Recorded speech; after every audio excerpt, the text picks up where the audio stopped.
प्रिय विद्यार्थी साथियों, यदि आपके जीवन का लक्ष्य शिक्षक बनकर राष्ट्र के निर्माण में योगदान देना है तो यह वीडियो आपके लिए है। महान चिंतक चाणक्य ने कहा है, कोई भी शिक्षक कभी साधारण नहीं होता, प्रलय और निर्माण उसकी गोद में पलते हैं। समाज, राष्ट्र और संसार के निर्माण में सबसे अधिक भूमिका शिक्षक की ही होती है। शिक्षक बनने के लिए कुछ योग्यताएं आवश्यक होती हैं। इन्हीं योग्यताओं में एक है बीएड। इस वीडियो में मुख्य रूप से बीएड की ही बात की जा रही है। तो करियर सेल के आपके अपने चैनल पर आपका हार्दिक स्वागत है। आशा है आप सभी स्वस्थ होंगे और अपने करियर को उज्जवल बनाने के लिए मेहनत कर रहे होंगे। नए शिक्षा सत्र 2021-22 के लिए बीएड में एडमिशन की प्रक्रिया पूरे मध्य प्रदेश में 1 अगस्त से प्रारंभ हो रही है। एडमिशन कब से कब तक चलेंगे? एडमिशन के कितने चरण होंगे? एडमिशन लेने के लिए कितने अंक चाहिए? कितनी फीस लगेगी? फीस का भुगतान कैसे होगा? क्या क्या डॉक्यूमेंट्स चाहिए? ऐसे अनेक प्रश्नों के उत्तर आपको इस वीडियो में मिलेंगे। यदि आपने चैनल को सब्सक्राइब नहीं किया है तो तुरंत सब्सक्राइब कर दीजिए, बेल आइकन भी पुश कर दीजिए। आइए बीएड में एडमिशन के संबंध में जानकारी डॉक्टर मधुसूदन चौबे सर से प्राप्त करते हैं। सर, आपका इस चैनल में स्वागत है। कृपया हमारे विद्यार्थी साथियों को जानकारी प्रदान करें। बहुत बहुत धन्यवाद प्रीति गुलवाने जी और करियर सेल चैनल। आपने बिल्कुल ठीक कहा है कि हमारे अनेक युवा शिक्षा जगत में अपना करियर बनाना चाहते हैं और विद्यार्थियों को पढ़ाकर उन्हें योग्य नागरिक बनाकर एक सुदृढ़ राष्ट्र के निर्माण में योगदान देना चाहते हैं। इस लक्ष्य की प्राप्ति के लिए जो शैक्षणिक योग्यताएं आवश्यक हैं उनमें बीएड और इस तरह के अन्य पाठ्यक्रम भी हैं। प्रतिवर्ष अनेक विद्यार्थी इन पाठ्यक्रमों में प्रवेश लेते हैं और इन्हें पूर्ण करते हैं। सत्र 2021-22 के लिए भी एडमिशन इन कोर्सेस में प्रारंभ हो गए हैं। मध्य प्रदेश शासन उच्च शिक्षा विभाग ने इस संबंध में 15 जुलाई 2021 को ही एक मार्गदर्शिका जारी की है, जो आपको स्क्रीन पर दिखाई दे रही है कि प्रवेश प्रक्रिया एवं मार्गदर्शी सिद्धांत वर्ष 2021-22 के लिए।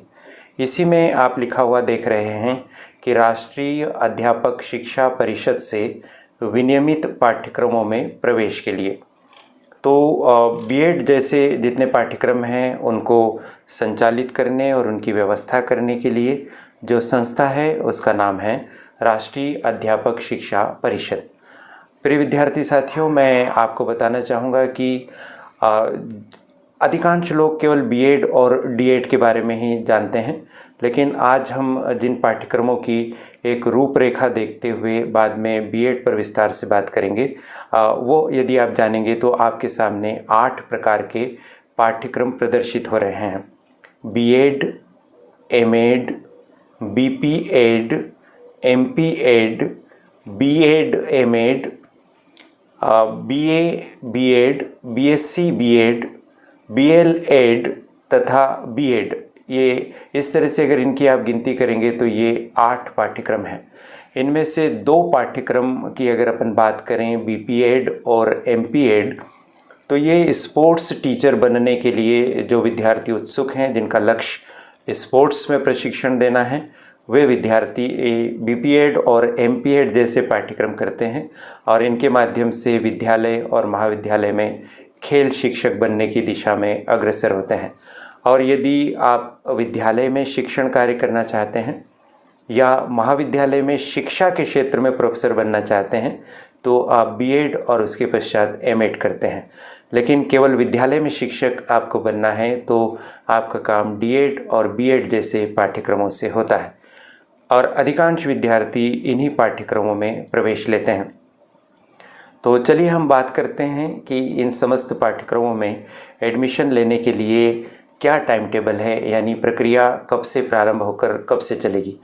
तो ये जो हम आपके सामने प्रस्तुत कर रहे हैं नियम दर्शिका, इसी में अगर आप आगे बढ़ेंगे और एक तो इसमें यह टाइम टेबल अंतिम पृष्ठों पर दिए हैं।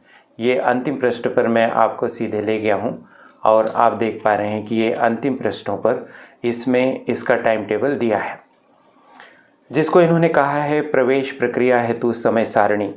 यदि हम इस समय सारणी का अवलोकन करें तो हम पाते हैं कि 31 जुलाई 2021 को, यानी जिस दिन ये वीडियो रिकॉर्ड हो रहा है, उस दिन इस एडमिशन व्यवस्था से संबंधित विज्ञापन के प्रकाशन का दिन तय किया गया और 1 अगस्त 2021 से एडमिशन की प्रक्रिया प्रारंभ होगी और यह प्रक्रिया विभिन्न चरणों में होते हुए 30 सितंबर 2021 को संपन्न होगी, अभी इस वर्तमान सूचना के अनुसार। यानी आप देख रहे हैं कि आपके पास अगस्त और सितंबर के पूरे 2 माह इस एडमिशन को संपन्न करने के लिए है। लेकिन करियर सेल चैनल आपको यह सलाह देता है कि यदि आपका लक्ष्य सुनिश्चित है और आप बीएड वगैरह करना चाहते हैं तो आप पहले ही राउंड में जितनी जल्दी हो सके आप एडमिशन ले लीजिए, ताकि आपको आपकी इच्छा के अनुसार कॉलेज की प्राप्ति हो सके और आप ठीक से पढ़ाई कर सकें। हाँ, यदि अभी कोई शैक्षणिक योग्यता आपकी पूरी नहीं हुई हो और आप प्रतीक्षा कर रहे हों तो ऐसी स्थिति में ज़रूर आप आगे आने वाले दिनों की आप प्रतीक्षा कर सकते हैं, अन्यथा तो आप अभी जल्दी से जल्दी एडमिशन ले लीजिए। तो चलिए वापस से इसकी बात करते हैं कि ये जो एडमिशन की प्रक्रिया है ये कुछ चरणों के माध्यम से होगी, जैसे प्रथम चरण, फिर द्वितीय चरण और उसके पश्चात तृतीय चरण, यानी 3 चरणों के माध्यम से यह एडमिशन होगा। आप इनमें से किसी भी चरण में एडमिशन लेने के लिए अग्रसर हो सकते हैं। प्रथम चरण के अगर अपन एडमिशन की व्यवस्था की बात करें तो यह 1 अगस्त से प्रारंभ हो रही है और यह प्रक्रिया पूरी चलेगी, यानी प्रथम चरण हमारा संपन्न होगा। ये प्रथम चरण हमारा संपन्न हो जाएगा कुल मिलाकर 20 अगस्त 2021 तक। तो 1 अगस्त से 20 अगस्त 2021 तक के इस चरण में कुछ दिन आवेदक के तौर पर आपको मिलेंगे और इसके कुछ दिन शिक्षण संस्था यानी प्रवेश देने वाली संस्था के लिए भी नियत रहेंगे। चलिए थोड़ा सा अपन देख लेते हैं कि इन चरणों में क्या क्या काम किया जाता है आपके द्वारा और संस्थाओं के द्वारा। तो सबसे पहले यदि आप एडमिशन लेना चाहते हैं तो 1 अगस्त से शुरू करके आप 5 अगस्त के बीच में पहला काम आप कर सकते हैं। वो काम क्या है? आपके द्वारा ऑनलाइन पंजीयन एवं शिक्षण संस्थाओं का चयन किया जा सकता है। इसका क्या मतलब है? इसके लिए इसका मतलब ये है कि आप किसी भी MP ऑनलाइन पर जाइए और आप स्वयं भी अपने मोबाइल, लैपटॉप, कंप्यूटर पर यह काम कर सकते हैं। ऑनलाइन सेंटर पर जाने के बाद आप अपना पंजीयन करवा लीजिए। जब आप ऑनलाइन सेंटर पर जाएंगे तो पंजीयन के लिए कुछ दस्तावेज़ों की आवश्यकता होगी, वो अपने साथ आप ले जाइए और पंजीयन करवा लीजिए। आगे हम कुछ दस्तावेज़ों पर बात करेंगे। दूसरा, इसमें ऑब्लिक लगाकर लिखा हुआ है कि वरीयता व्यक्त करना। इसका क्या तात्पर्य हुआ? इसका यह तात्पर्य हुआ कि जब आप ऑनलाइन पंजीयन कराने के लिए जाएंगे तो आपकी स्क्रीन पर बहुत सारे कॉलेजेस प्रदर्शित होंगे। ये वो कॉलेजेस हैं जहाँ पर बीएड का कोर्स संचालित होता है। आपको इन कॉलेजेस में से 10 कॉलेज चुनना है कि हम इन 10 कॉलेजेस में एडमिशन 10 कॉलेजेस में से किसी भी कॉलेज में एडमिशन लेना चाहते हैं। 10 चुने ये ज़रूरी नहीं है, लेकिन अधिकतम आप 10 चुन सकते हैं। अब इसमें सबसे पहला आपकी पसंद का कॉलेज कौन सा है जहां आप एडमिशन लेंगे, उसको पहले क्रम पर रखिए। इसी तरह से दूसरे, तीसरे, चौथे क्रम पर आप रखते चलिए। अगर आपको लगता है कि आप 3-4 ही कॉलेजेस का नाम लिख देंगे तो भी आपका नंबर आ जाएगा, तो आप वैसा ही कीजिए। अधिकतम 10 कॉलेज आप चुन सकते हैं। तो ये काम आप कर लेंगे 1 अगस्त से लगाकर 5 अगस्त 2021 के बीच। फिर दूसरा आपका काम होगा आवेदकों द्वारा यानी आपके द्वारा निर्धारित हेल्प सेंटर पर उपस्थित होकर दस्तावेज़ों का सत्यापन करवाना। ये एक अनिवार्य कार्य है। जैसे ही आप 1 अगस्त को पंजीयन कराना प्रारंभ करते हैं तो ये जो दस्तावेज़ों के सत्यापन की जो प्रक्रिया है ये 2 अगस्त से प्रारंभ हो जाएगी, यानी नेक्स्ट डे से ही ये प्रारंभ हो जाएगी और 6 अगस्त तक चलेगी। तो आपको इन दिनों में निर्धारित हेल्प सेंटर पर उपस्थित होकर अपने दस्तावेज़ों का सत्यापन करना है। तो अब आपके मन में प्रश्न आ रहा होगा कि ये हेल्प सेंटर कहाँ होंगे? तो आप चिंतित मत होइए, आगे चर्चा में वह बिंदु भी आएगा जिसमें हम आपको बताएंगे कि मध्य प्रदेश में कुल कितने हेल्प सेंटर हैं और बड़वानी ज़िले में जहां आप रहते हैं वहां पर कितने हेल्प सेंटर हैं, और उन हेल्प सेंटर्स में से किसी भी हेल्प सेंटर पर जाकर आप अपने दस्तावेज़ों का सत्यापन करवा सकेंगे। दूसरी प्रक्रिया के बाद फिर क्या होगा, फिर होगा अब जो चौथे क्रम पर इसमें जो पॉइंट लिखा हुआ है वो बीएड के विद्यार्थियों के लिए नहीं है, बल्कि बीपीएड या एमपीएड जैसे पाठ्यक्रम अगर आप करना चाह रहे हैं तो इसमें क्या होता है, चूँकि ये खेल शिक्षक से संबंधित पाठ्यक्रम है तो इसमें फिटनेस और प्रोफिशिएंसी टेस्ट भी होते हैं। तो जो बीपीएड और एमपीएड वाले हमारे परीक्षार्थी साथी हैं या विद्यार्थी साथी हैं वो 2 अगस्त से 6 अगस्त तक निर्धारित हेल्प सेंटर पर जाकर अपना टेस्ट देंगे। फिर अगला जो पॉइंट है वो भी बीपीएड और एमपीएड से संबंधित है, उसको अपन छोड़ देते हैं। समेकित मेरिट सूची का प्रकाशन, ये विभाग का काम है। विभाग के द्वारा 9 अगस्त के दिन आपकी मेरिट लिस्ट प्राप्त हो जाएगी। समेकित मेरिट लिस्ट ये होगी, यानी जितने आवेदक हैं उन सब का क्रम से मेरिट क्रमांक सुनिश्चित किया जाएगा। तो आप उसमें देख लीजिए कि आप किस क्रम पर आते हैं। यह काम हो जाएगा 9 अगस्त 2021 को। लेकिन अभी आप एडमिशन लेने नहीं जा पाएंगे, आपको 5 दिन और प्रतीक्षा करना पड़ेगा। उसके बाद 14 अगस्त के दिन क्या होने वाला है शनिवार को, कि मेरिट एवं वरीयता अनुसार प्रथम चरण में सीट आवंटन। अब आपको सीट आवंटित की जाएगी कि आपका एडमिशन किस कॉलेज में होना निर्धारित किया गया है मेरिट लिस्ट के आधार पर, और आपके द्वारा जिन कॉलेजों का चयन किया और जो वरीयता दी है उस आधार पर आपके लिए सीट का आवंटन कर दिया जाएगा। ये बहुत महत्वपूर्ण बात है। तो आप सीट का आवंटन पत्र प्राप्त कर लेंगे।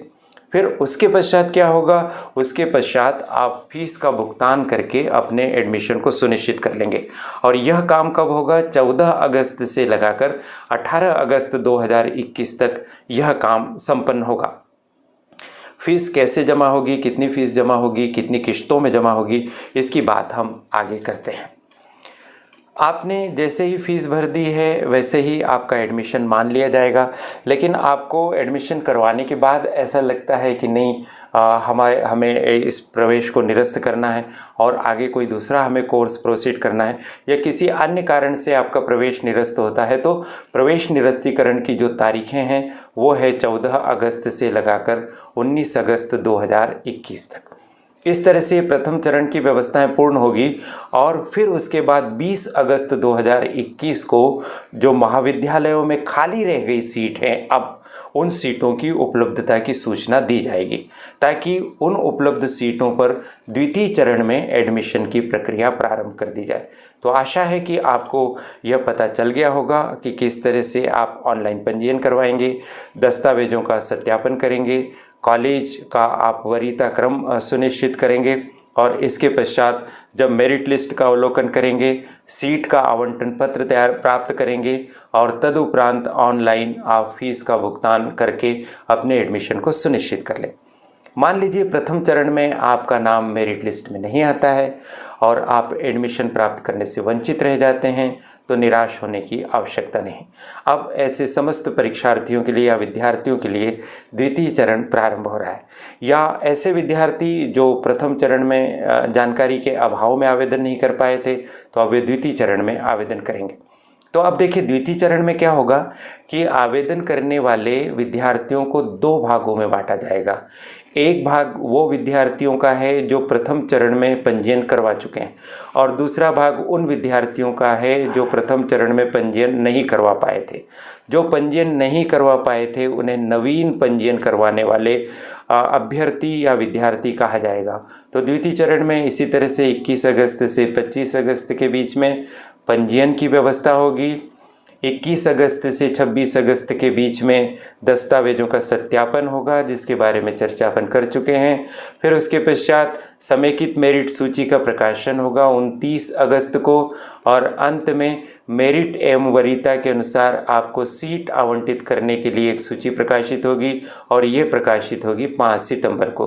5 सितंबर से 10 सितंबर के बीच में आप फीस का भुगतान कर सकेंगे और एडमिशन को तय कर सकेंगे। फिर अगर आपको एडमिशन निरस्त करवाना है तो यह निरस्तीकरण का कार्य भी आपका 5 से 9 अगस्त तक चलेगा। इसके बाद 5 सितंबर से 9 सितंबर तक चलेगा निरस्तीकरण का काम। और फिर उसके पश्चात 11 सितंबर को सीटों की उपलब्धता के बारे में जानकारी दी जाएगी कि पहले और दूसरे चरण के एडमिशन के पश्चात संबंधित बीएड महाविद्यालयों में या डीएड, बीपीएड, एमपीएड महाविद्यालयों में कितनी सीटें रिक्त हैं। इसके पश्चात तृतीय चरण शुरू होगा। सेम व्यवस्था रहेगी। अगर नवीन पंजीयन करने वाले विद्यार्थी हैं तो वे अपना पंजीयन करवा सकेंगे, और यदि मान लीजिए कि जिन्होंने पंजीयन पहले से करवा लिया है लेकिन उनको एडमिशन नहीं मिला है तो वे संस्थाओं का चयन कर सकेंगे और वरीयता का निर्धारण कर सकेंगे। उनके लिए 12 सितंबर से 16 सितंबर का समय इन गतिविधियों के लिए तय किया गया है। फिर दस्तावेजों का सत्यापन वही 12 से 16 सितंबर के बीच में होगा। फिर उसके पश्चात आगे जो बात होगी वो होगी समेकित मेरिट सूची के प्रकाशन की, जो 20 सितंबर को होगा।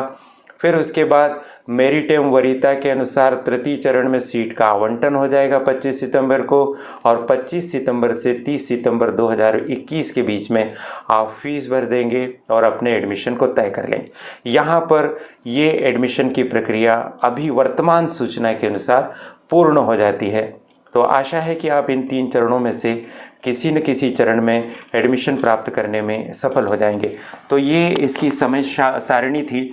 अब आपकी जिज्ञासा ये होगी कि आपको अगर इसमें एडमिशन लेना है तो आपकी शैक्षणिक योग्यता क्या होनी चाहिए।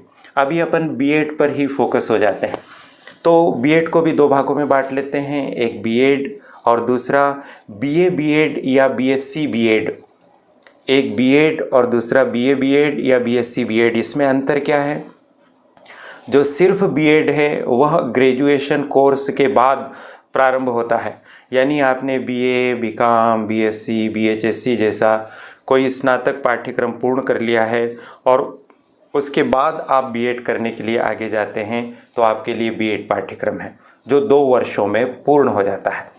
लेकिन अगर आप सोचते हैं कि आप कक्षा 12वीं के बाद ही बीएड की तरफ आप जाएं तो आपके पास एक ऑप्शन बहुत बढ़िया ये है कि आप बीए बीएड में एडमिशन ले लीजिए।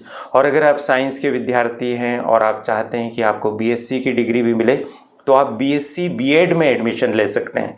इसको हम एकीकृत पाठ्यक्रम कहते हैं और इसमें फ़ायदा ये होगा कि केवल 4 वर्षों में आपको 2 डिग्रियां प्राप्त हो सकेगी, यानी 2 डिग्री के बराबर वेटेज मिलेगा।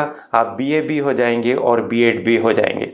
और यदि आप पहले ग्रेजुएशन पूरा करते हैं फिर बीएड में जाते हैं तो आपको कुल 5 वर्ष लगते हैं और इस तरह से आपका एक बहुमूल्य वर्ष इसमें अलग से लग जाता है।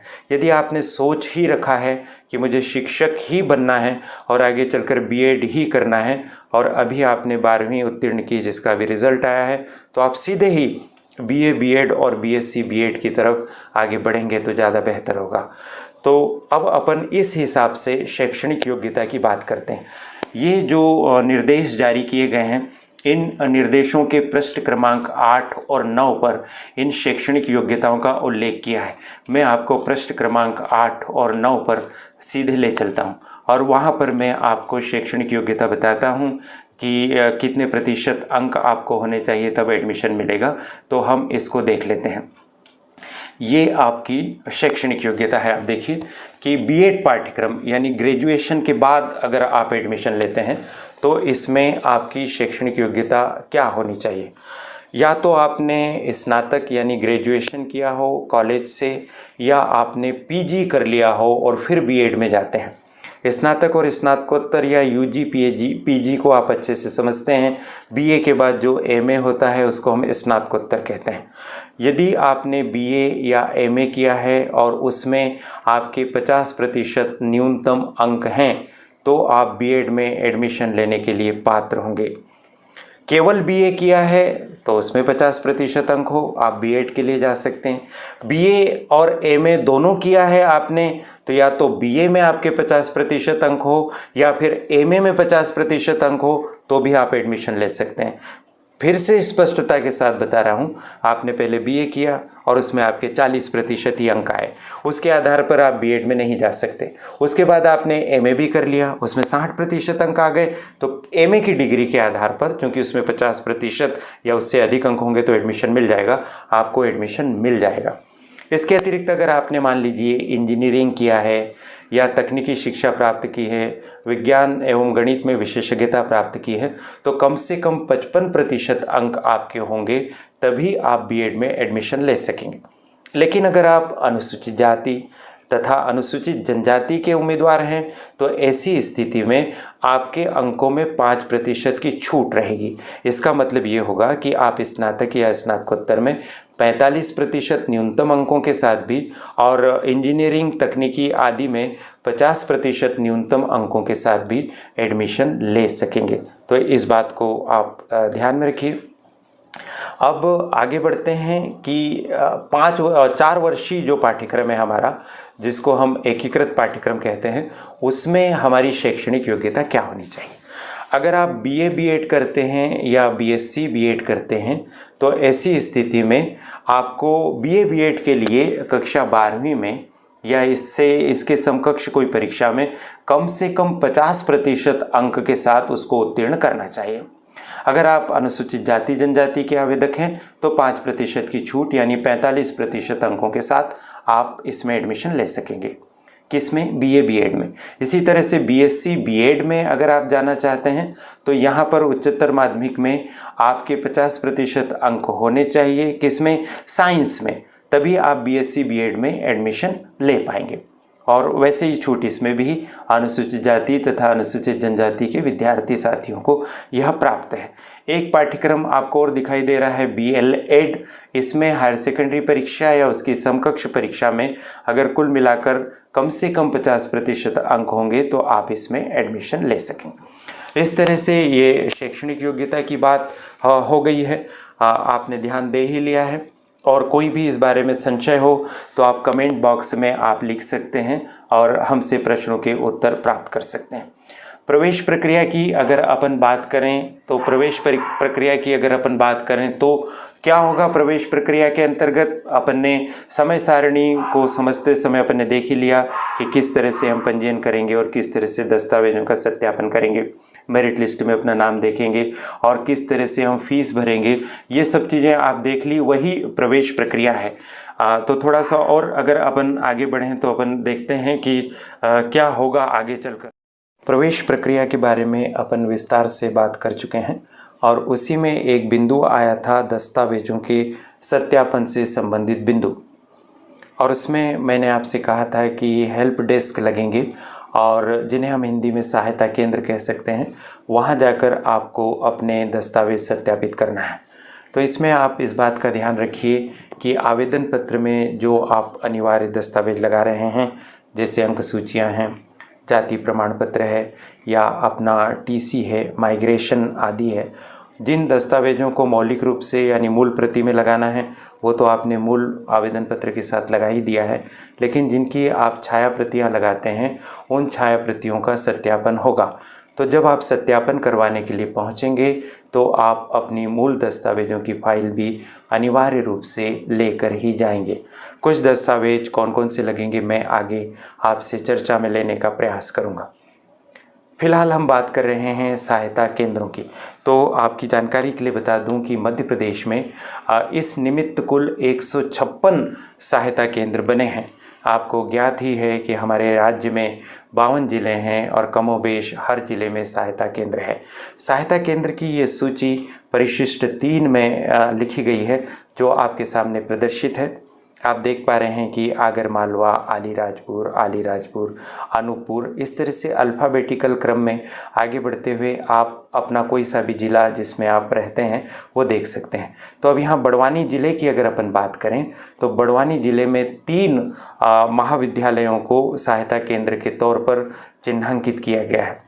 सबसे पहले तो गवर्नमेंट पीजी कॉलेज बड़वानी, जिसका नाम अब शहीद भीमा नायक शासकीय स्नातकोत्तर महाविद्यालय बड़वानी हो गया। तो यहाँ पर आप आ सकते हैं निर्धारित समय में। और इसी तरह से गवर्नमेंट पीजी कॉलेज सेंधवा, वो भी बड़वानी ज़िले का एक सहायता केंद्र है। गवर्नमेंट कॉलेज निवाली, यह भी सहायता केंद्र है। तो बड़वानी ज़िले में बड़वानी, सेंधवा और निवाली, ये 3 ऐसे स्थान हैं जहां पर बीएड आदि के दस्तावेज़ों के सत्यापन के लिए सहायता केंद्र बनाए गए हैं। यहां पर आप जाकर अपने दस्तावेज़ों का सत्यापन करवा सकेंगे। हो सकता है आप में से कुछ विद्यार्थियों के पास मूल टीसी या माइग्रेशन इस समय नहीं है। सामान्यतः यह अपेक्षा की जाती है कि आप ये दोनों दस्तावेज एडमिशन के समय मूल स्वरूप में प्रस्तुत कर दें तो आपको ज़्यादा परेशानी नहीं आती है। लेकिन यदि है ही नहीं तो ऐसी स्थिति में क्या विकल्प है? ऐसी स्थिति में एक प्रपत्र का उल्लेख किया गया है जिसे प्रपत्र 11 कहा गया है। यदि आप उस प्रपत्र 11 को भर देंगे तो भी आपको यह मान लिया जाएगा कि आप मूल टीसी और माइग्रेशन तत्काल जमा करने से आपको छूट मिल जाएगी और कुछ समय पश्चात आप उसको जमा करने का आश्वासन देंगे। इस तरह के बहुत सारे प्रारूप हैं, एडमिशन के समय ज़रूरत पड़ेगी। अगर हम उन प्रारूपों को देख लेते हैं तो शायद हमें पता भी चल जाएगा कि कौन कौन से दस्तावेज हम यहाँ पर लगाएंगे। तो प्रारूप जो है वो पृष्ठ क्रमांक 23 से 40 तक इस सूची में दिए गए हैं, इस डॉक्यूमेंट में दिए गए हैं। तो मैं आपको थोड़े से प्रारूप जो आपके काम के हैं, जो इसमें लग सकते हैं और जिनसे आपको अधिभार भी मिल सकता है। तो ये देखिए, यहाँ से चालू होते हैं। प्रारूप 1, अनुसूचित जाति अनुसूचित जनजाति के जो आवेदक हैं वो जो अपना प्रमाण पत्र देंगे उसका प्रारूप यह इस तरह का है, जाति प्रमाण पत्र का। और इसी प्रारूप में आपके पास ऑलरेडी जाति प्रमाण पत्र बना हुआ होगा, उसे देख लीजिए। फिर और आगे चलते हैं तो प्रारूप 2, यदि आप अन्य पिछड़े वर्ग के अभ्यर्थी हैं तो उनके लिए ये प्रारूप दिया है। और आगे बढ़ें तो सैनिक वर्ग हेतु प्रमाण पत्र, इसके आधार पर कुछ एडमिशन में आरक्षण भी है, कुछ स्थान अलग अलग वर्गों के लिए आरक्षित किए गए हैं। यदि आपको आरक्षण का इस तरह से आपको लाभ लेते हुए एडमिशन लेना है तो आप सैनिक वर्ग को बिलोंग करते हैं तो सैनिक वर्ग का प्रमाण पत्र आप उपलब्ध करवा लीजिए। मध्य प्रदेश में या मध्य प्रदेश के बाहर अन्य राज्य में कार्यरत अगर आप प्रतिरक्षा कर्मचारी का प्रमाण पत्र आपके पास है तो उसका प्रारूप इस प्रकार से रहेगा।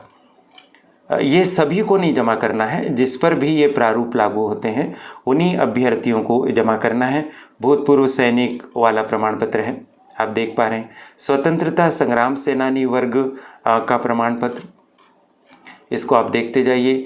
ये स्थानीय निवासी हेतु स्वप्रमाणित घोषणा पत्र स्टाम्प रहित कागज पर, ये एक विशेष प्रारूप है, इसको आप ध्यान में रख लीजिए। ये प्रारूप आपको भरना है और इस प्रारूप को भरकर आपको प्रस्तुत करना है। ये देख लिया आपने। और आगे बढ़ें, स्वप्रमाणित आय का घोषणा पत्र सादे कागज पर आप इसको भर सकते हैं, ये आपको दिखाई दे रहा है।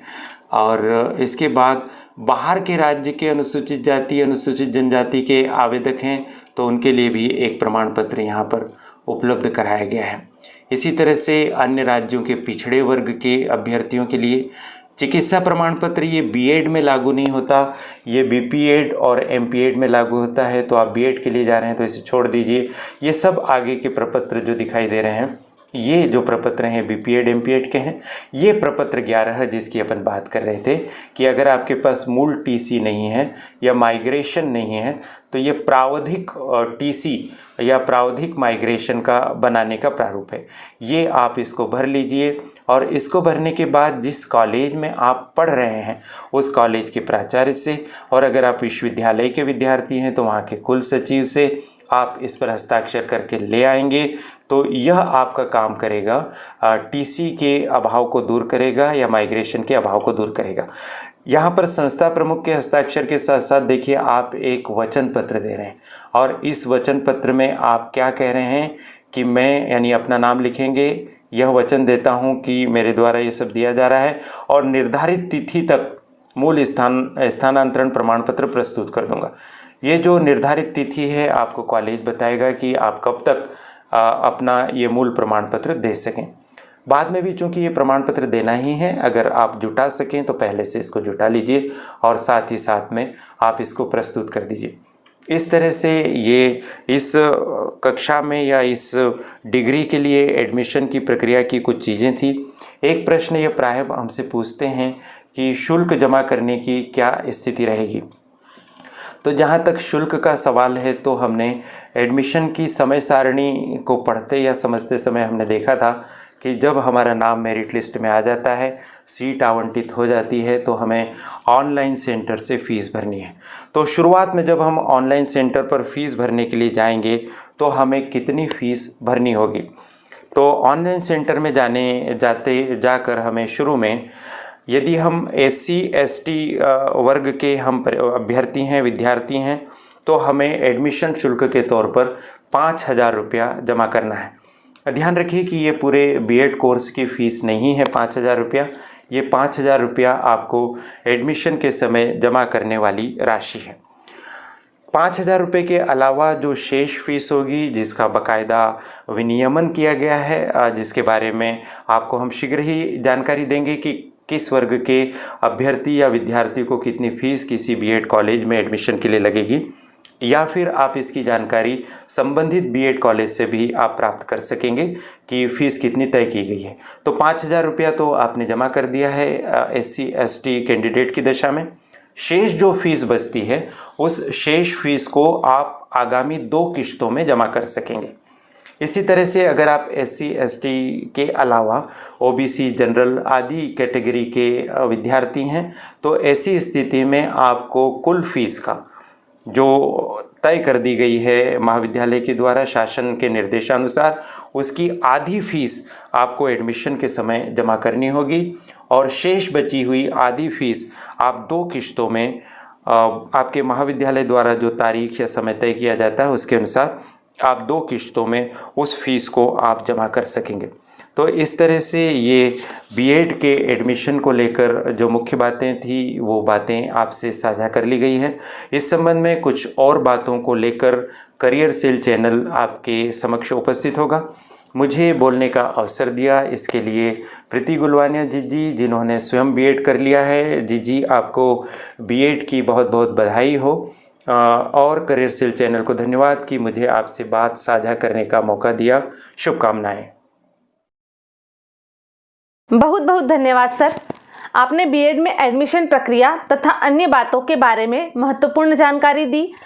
तो यह जानकारी आपको अच्छी लगी होगी। ऐसी ही महत्वपूर्ण सूचनाओं और जानकारियों के लिए चैनल को तुरंत सब्सक्राइब कीजिए, बेल आइकॉन भी पुश कर दीजिए। हमारी मेहनत बनेगी आपकी सफलता का आधार। Best of luck.